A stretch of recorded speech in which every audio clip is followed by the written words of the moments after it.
Hello ನಮಸ್ತೆ, welcome back to my channel. ನಾನಿವತ್ತು ನನ್ನ ಚಾನಲಲ್ಲಿ ಮಾಡಿರೋಂಥ ರೆಸಿಪಿ ಏನು ಮಾಡಿದ್ದೀನಿ ಅಂತ ತೋರಿಸ್ತೀನಿ ಬನ್ನಿ. ನಾನಿವತ್ತು ಬಿಸಿ ಬಿಸಿಯಾದ ರುಚಿ ರುಚಿಯಾಗಿ ಕೈಮಾ ಉಂಡೆ ಸಾಂಬಾರು ಮಾಡಿದ್ದೀನಿ ನೋಡಿ. ಕೈಮಾ ಉಂಡೆ ಸಾಂಬಾರು, ಒಂದು ಉಂಡೆ ಸಹ ಹೊಡೆದಿಲ್ಲ ನೋಡಿ.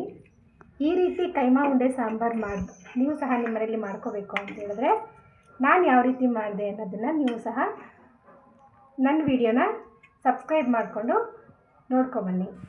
ಇವತ್ತು ನಾನು ಮಾಡ್ತಾ ಇರೋ ಕೈಮಾ ಸಾರಿಗೆ ಏನೇನು ಮಸಾಲೆ ರುಬ್ತೀನಿ ಅಂತ ನೋಡ್ಕೊಂಬನ್ನಿ ಬನ್ನಿ. ನಾನಿವತ್ತು ತೊಗೊಂಡಿರೋದು ಅರ್ಧ ಕೆ ಜಿ ಕೈಮಾಗೆ ಮಸಾಲೆ ಹಾಕ್ತೀನಿ.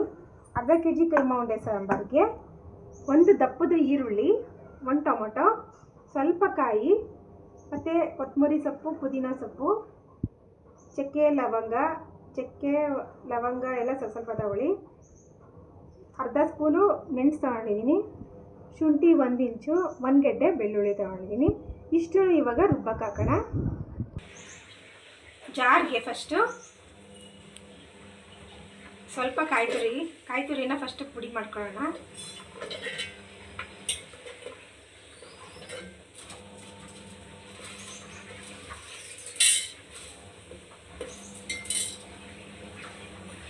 ಫಸ್ಟು ಇದು ಪೌಡ್ರ್ ಮಾಡಿಕೊಂಡು ಆಮೇಲಿಂದ ಮಿಕ್ಕಿದ್ದು ಮಸಾಲೆ ಇರುತ್ತೆ.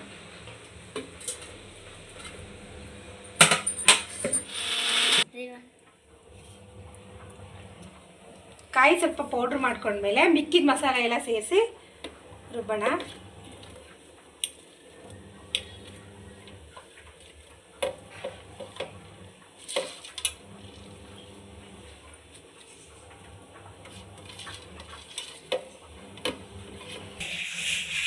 ಇದಕ್ಕೆ ಸ್ವಲ್ಪ ಗಸಗಸೆ ಹಾಕ್ತಿದ್ದೀನಿ, ರುಬ್ಬೋದಕ್ಕೆ ಸ್ವಲ್ಪ ಗಸಗಸೆ ಸೇರಿಸ್ತಾ ಇದ್ದೀನಿ. ಮತ್ತು ಅರ್ಧ ಸ್ಪೂನ್ ಅರಿಶಿಣ ಪೌಡ್ರು, ಮತ್ತು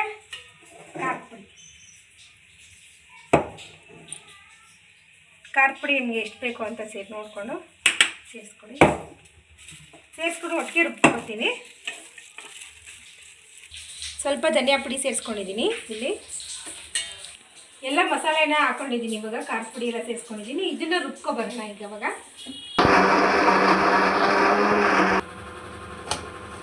ನೋಡಿ ನುಣ್ಣಕ್ಕೆ ರುಬ್ಕೊಂಡಿದ್ದೀನಿ ಇವಾಗ ಮಸಾಲೆನ. ಈಗ ಒಗ್ಗರಣೆ ಕೊಡೋಣ ಬನ್ನಿ. ಈಗ ಸಾಂಬಾರಿಗೆ ಇದು ಒಗ್ಗರಣೆ ಕೊಡೋಣ ಬನ್ನಿ.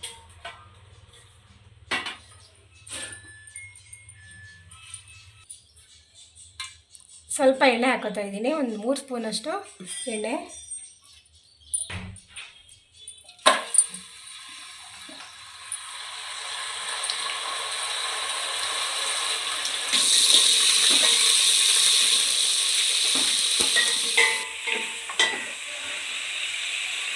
ಕೈಮಾ ಜೊತೆ ಏನು ಮೂಳೆ ಕೊಟ್ಟಿದ್ದಾರೆ ಅದನ್ನು ಮಸಾಲೆ ಒಗ್ಗರಣೆ ಕೊಟ್ಕೊಳ್ಳೋಣ. ಈಗ ಇದಕ್ಕೆ ಮೆಂತ್ಯ ಸೊಪ್ಪು ಸೇರಿಸ್ತಾ ಇದ್ದೀನಿ. ಈಗ ಇದಕ್ಕೆ ಮೆಂತ್ಯ ಸೊಪ್ಪು ಹಾಕ್ತಾಯಿದ್ದೀನಿ.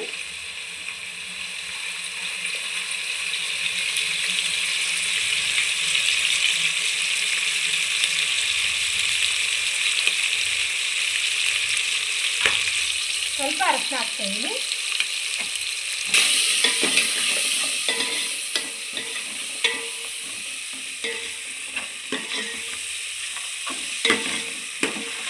ಇದನ್ನೆಲ್ಲ ಫ್ರೈ ಮಾಡಿಕೊಂಡು ಆಮೇಲೆ ಮಸಾಲೆ ಹಾಕಿ ಹುರಿಬೇಕು.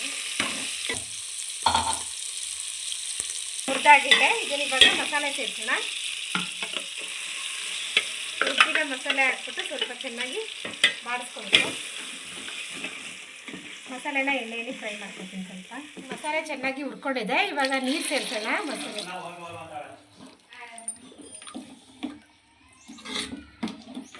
ಸಾಂಬಾರಿಗೆ ಎಷ್ಟು ಬೇಕು ನೀರು ಸೇರಿಸಿದ್ದೀನಿ. ಇವಾಗ ಇದು ಕುದೀಲಿ ಚೆನ್ನಾಗಿ. ಅಲ್ಲಿವರೆಗೂ ಕೈಮಾ ಉಂಡೆಗೆ ಏನೇನು ಮಸಾಲೆ ಹಾಕೋಬೇಕು ಅಂತ ನೋಡೋಣ. ಕೈಮಾ ಉಂಡೆಗೆ ಏನೇನು ಬೇಕು ಮಸಾಲೆ ಅಂತ ತೋರಿಸ್ತೀನಿ ನೋಡಿ. ಸ್ವಲ್ಪ ಕಾಯಿ ತೊಗೊಂಡಿದ್ದೀನಿ. ಇದು ಮನೇಲಿರೋಂಥ ಹಳೆಕಾಯಿ, ಇದು ಒಣಗೋಗಿರೋ ಕಾಯಿ, ಇದೊಂದು ಸ್ವಲ್ಪ ತೊಗೊಂಡಿದ್ದೀನಿ. ಮತ್ತು ಫ್ರೆಶ್ ಕಾಯಿ ಸ್ವಲ್ಪ ತೊಗೊಂಡಿದ್ದೀನಿ. ಇಷ್ಟು ಕಾಯಿ, ಅರ್ಧ ಒಳಗಿಂತ ಚಿಕ್ಕ, ಸ್ವಲ್ಪ ಕಮ್ಮಿನೇ ಐತೆ ಕಾಯಿ. ಇಷ್ಟು 6 ಹಸಿಮೆಣಸಿಗೆ ತೊಗೊಂಡಿದ್ದೀನಿ. ಅರ್ಧ ಇಂಚಷ್ಟು ಶುಂಠಿ, 2 ಗಡ್ಡೆ ಬೆಳ್ಳುಳ್ಳಿ ತೊಗೊಂಡಿದ್ದೀನಿ. ಒಂದು ಚಕ್ಕೆಯಲ್ಲಿ 2 ಪೀಸ್ ಮಾಡಿದ್ದೀನಿ. 1 ಚಕ್ಕೆ ಮತ್ತು 3 ಲವಂಗ ತೊಗೊಂಡಿದ್ದೀನಿ. 1 ಸ್ಪೂನ್ ಮೆಣಸು, 2 ಸ್ಪೂನು ಕಡಲೆ ತಗೊಂಡಿದ್ದೀನಿ, ಹುರ್ಗಡ್ಲೆ, ಸ್ವಲ್ಪ ಕೊತ್ತಂಬರಿ ಸೊಪ್ಪು. ಈಗ ಕಾಯಿನ ಪೌಡ್ರ್ ಮಾಡ್ಕೊಳ್ಳೋಣ. ಫಸ್ಟು ಕಾಯಿನ ಪೌಡ್ರ್ ಮಾಡ್ಕೊಂಡು ಮಿಕ್ಕಿದ ಮಸಾಲೆ ಹಾಕ್ಕೊಳ್ಳೋಣ. ನೀರು ಹಾಕಳ್ದೆ ರುಬ್ಕೋಬೇಕು. ಕೈಮಾ ಉಂಡೆ ಸಾಂಬಾರಿಗೆ ನೀರು ಹಾಕ್ಬಾರ್ದು, ಹಾಗೆ ರುಬ್ಕೋಬೇಕು.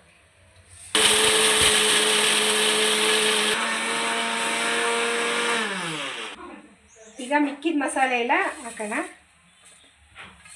ಮಿಕ್ಕಿದ ಸಾಮಾನೆಲ್ಲ ಹಾಕ್ಬಿಟ್ಟು ರುಬ್ಕೊಬರ್ತೀನಿ. ಇವಾಗ ಇದನ್ನೆಲ್ಲ ಸೇರಿಸಿ ಇದಕ್ಕೆ ಇವಾಗ ಅರ್ಧ ಸ್ಪೂನು ಚಿಲ್ಲಿ ಪೌಡ್ರ್ ಹಾಕ್ತಾಯಿದ್ದೀನಿ, ಸ್ವಲ್ಪ ಅರಿಶಿನ, ಸ್ವಲ್ಪ ಗಸಗಸೆ, ಇದಕ್ಕೂ ಇಷ್ಟನ್ನು ಹಾಕಿ ರುಬ್ಕೊಬರ್ತೀನಿ. ಇವಾಗ ನೀರು ಹಾಕಳ್ದೆ ರುಬ್ಕೊಬರ್ತೀನಿ. ಈಗ ಸಾಂಬಾರು ಕುದೀತಾ ಐತೆ. ಈಗ ರುಚಿಗೆ ತಕ್ಕಷ್ಟು ಉಪ್ಪು ಹಾಕೋಣ.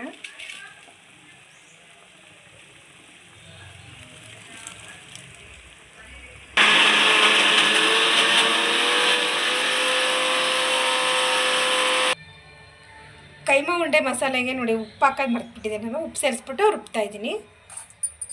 ಕೈಮಾ ಉಂಡೆಗೆ ಬೇಕಾಗಿರೋಂಥ ನೋಡಿ ಇವಾಗ ಮಸಾಲೆ ರೆಡಿಯಾಗಿದೆ. ಇದು 1-2 ಸ್ಪೂನ್ ನೀರು ಹಾಕ್ಕೊಂಡು ರುಬ್ಕೊಂಡಿದ್ದೀನಿ. ಇಷ್ಟು ನುಣ್ಣಗಾಗಿದೆ. ಇದನ್ನೇ ಇವಾಗ ಕೈಮಾಗೆ ಸೇರಿಸ್ಬೇಕು. ಈ ಮಸಾಲೆನ ಕೈಮಾಗೆ ಸೇರಿಸ್ಬೇಕು.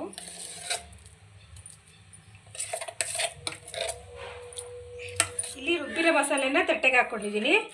ಈಗ ಕೈಮಾನ ಇದಕ್ಕೆ ಸೇರಿಸ್ಬಿಟ್ಟು ಕಲಸಿಟ್ಕೋಬೇಕು. ಆಮೇಲೆ ಇದನ್ನು ತರಕಾರಿಯಾಗಿ ರುಬ್ಕೋಬೇಕು. ಒಂದು ಸುತ್ತು ರುಬ್ಕೋಬೇಕು. ಎರಡನ್ನೂ ಚೆನ್ನಾಗಿ ಕಲಿಸ್ಬೇಕು.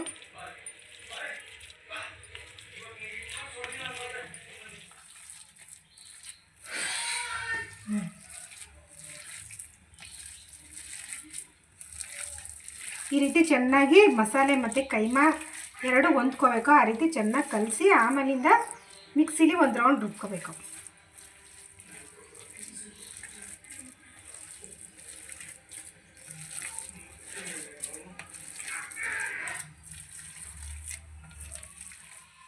ಮಸಾಲೆ ಮತ್ತು ಕೈಮಾ ಎರಡನ್ನೂ ಹೊಂದ್ಕೊಂಡಾಗೆ ಕಲಸಿದ್ದೀನಿ, ಚೆನ್ನಾಗಿ ಕಲಸಿದ್ದೀನಿ. ಈಗ ಇದನ್ನೇ ಒಂದೊಂದು ಸ್ವಲ್ಪ ಹಾಕ್ಕೊಂಡು ಬರೀ ಒಂದು ಸುತ್ತು ರುಬ್ಬೇಕು ಅಷ್ಟೇ, ಇಲ್ಲಾಂದರೆ ನುಣ್ಣಗಾಗ್ಬಿಡುತ್ತೆ.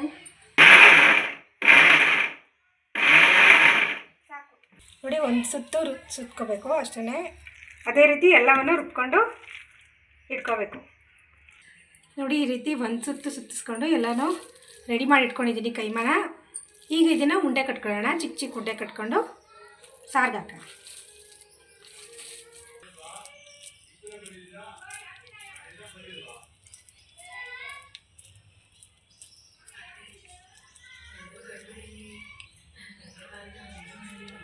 ನಿಮಗೆ ಯಾವ ಸೈಜ್ ಬೇಕೋ ಆ ರೀತಿ ಉಂಡೆ ಕಟ್ಕೊಂಡು ಇಟ್ಕೊಳ್ಳಿ. ಕುದಿತಿರೋ ಸಾಂಬಾರಿಗೆ ಹಾಕ್ಬಿಟ್ಟು ಒಂದು 10 ನಿಮಿಷ ಕುದಿಸಿದ್ರೆ ಕೈಮಾ ಉಂಡೆ ಸಾಂಬಾರು ರೆಡಿ ಆಗಿಬಿಡುತ್ತೆ. ನೋಡಿ ಈ ರೀತಿ ಎಲ್ಲವನ್ನು ಉಂಡೆ ಕಟ್ಕೊಂಡು ಬರ್ತೀನಿ. ನೋಡಿ ಎಲ್ಲವನ್ನು ಉಂಡೆ ಕಟ್ಕೊಂಡಿದ್ದೀನಿ. ಈಗ ಸಾಂಬಾರ್ಗೆ ಹಾಕೋಣ ಬನ್ನಿ. ಸಾಂಬಾರು ಕುದೀತಾ ಇದೆ. ಈಗ ಒಂದೊಂದಾಗಿ ಉಂಡೆನ ಸೇರಿಸೋಣ.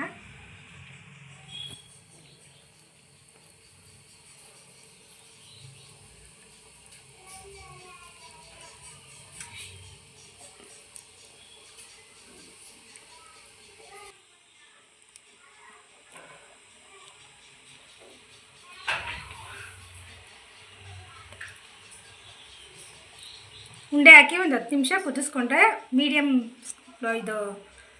ಉರಿಲಿ ಕುದಿಸ್ಕೋಬೇಕು.